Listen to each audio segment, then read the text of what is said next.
Recording by James K. White.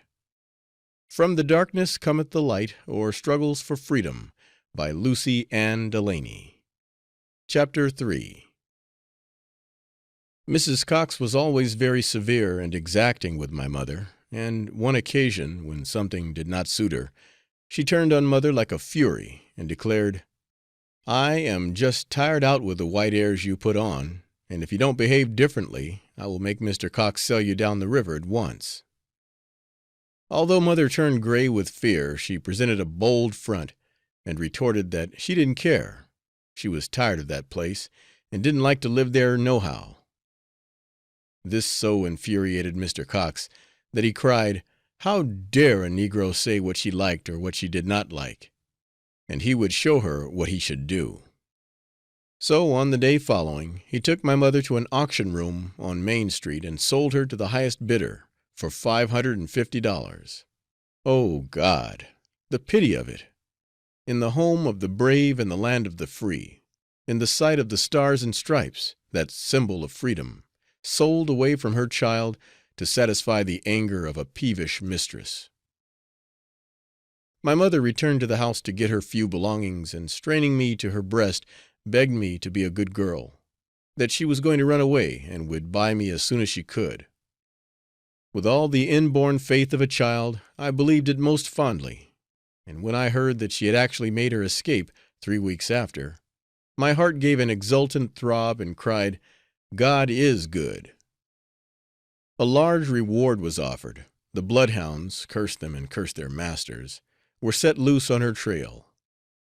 In the daytime she hid in caves in the surrounding woods, and in the night time, guided by the wondrous North Star, that blessed lodestone of a slave people, my mother finally reached Chicago, where she was arrested by the negro catchers. At this time the fugitive slave law was in full operation, and it was against the law of the whole country to aid and protect an escaped slave.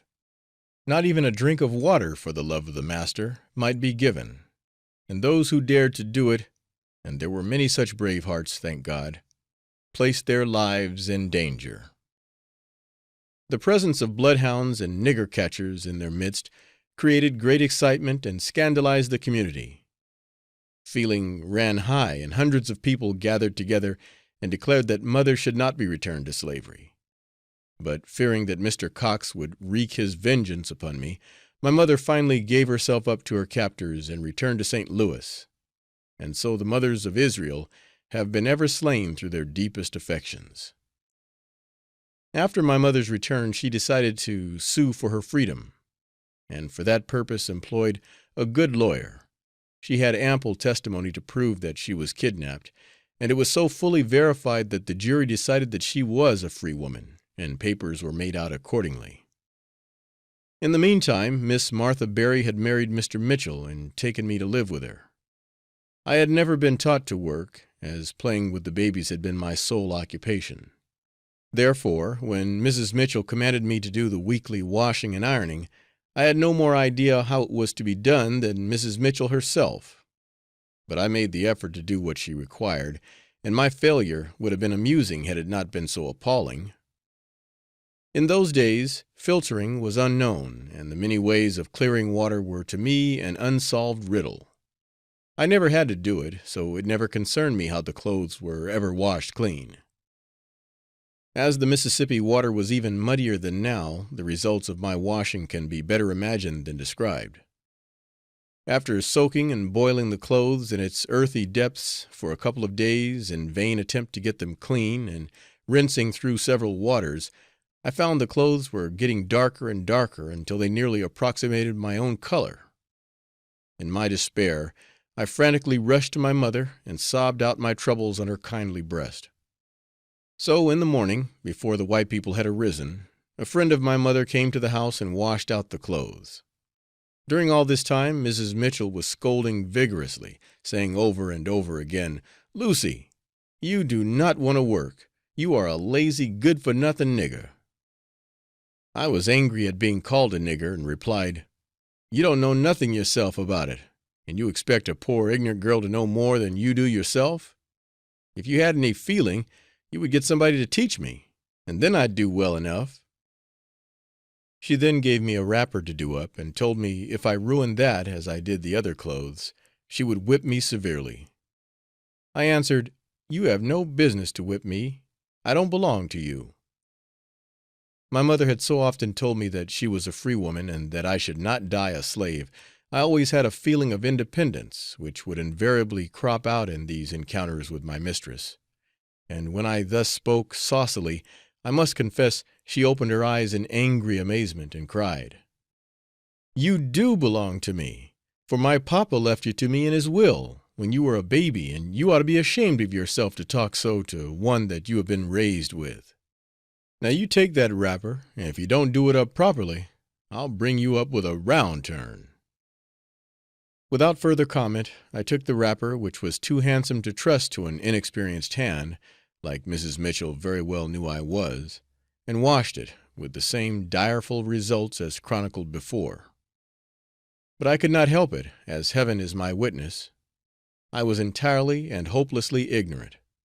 But of course my mistress would not believe it, and declared over and over again that I did it on purpose to provoke her and show my defiance of her wishes. In vain did I disclaim any such intentions. She was bound to carry out her threat of whipping me.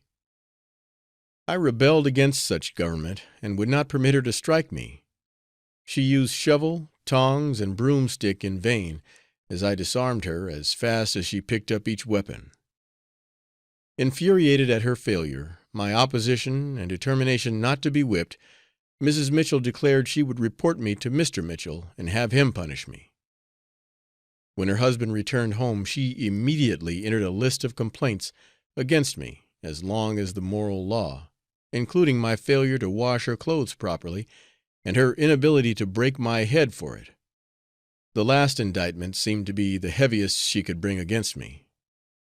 I was in the shadow of the doorway as the woman raved, while Mr. Mitchell listened patiently until the end of his wife's grievances reached an appeal to him to whip me with the strength that a man alone could possess. Then he declared, "Martha, this thing of cutting up and slashing servants is something I know nothing about, and positively will not do. I don't believe in slavery anyhow. It is a curse on this land, and I wish we were well rid of it." "Mr. Mitchell, I will not have that saucy baggage around this house, for if she finds you won't whip her, there will be no living with her, so you shall just sell her, and I insist upon it." "Well, Martha," he answered, "I found the girl with you when we were married, and as you claim her as yours, I shall not interpose any objections to the disposal of what you choose to call your property in any manner you see fit, and I will make arrangements for selling her at once." I distinctly overheard all that was said, and was just as determined not to be sold as I was not to be whipped. My mother's lawyer had told her to caution me never to go out of the city if, at any time, the white people wanted me to go, so I was quite settled as to my course in case Mr. Mitchell undertook to sell me. Several days after this conversation took place, Mrs. Mitchell, with her baby and nurse, Lucy Wash, made a visit to her grandmother's, leaving orders that I should be sold before her return. So I was not surprised to be ordered by Mr. Mitchell to pack up my clothes and get ready to go down the river, for I was to be sold that morning and leave on the steamboat Alex. Scott at 3 o'clock in the afternoon. "Can't I go see my mother first?" I asked. "No," he replied, not very gently. "There is no time for that. You can see her when you come back. So hurry up and get ready, and let us have no more words about it." How I did hate him! To hear him talk as if I were going to take a pleasure trip, when he knew that if he sold me South as he intended, I would never see my dear mother again. However, I hastily ran up stairs and packed my trunk, but my mother's injunction never to go out of the city was ever present in my mind. Mr. Mitchell was superintendent of Indian affairs, his office being in the dwelling house, and I could hear him giving orders to his clerk as I ran lightly down the stairs out of the front door to the street, and with fleet foot I skimmed the road which led to my mother's door, and, reaching it, stood trembling in every limb with terror and fatigue. I could not gain admittance, as my mother was away to work and the door was locked.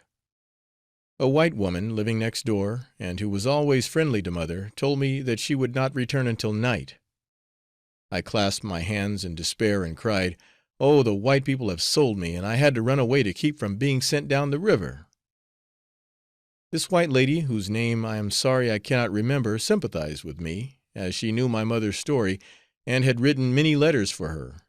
So she offered me the key of her house, which fortunately fitted my mother's door, and I was soon inside, cowering with fear in the darkness, magnifying every noise and every passing wind, until my imagination had almost converted the little cottage into a boat, and I was steaming down south, away from my mother, as fast as I could go.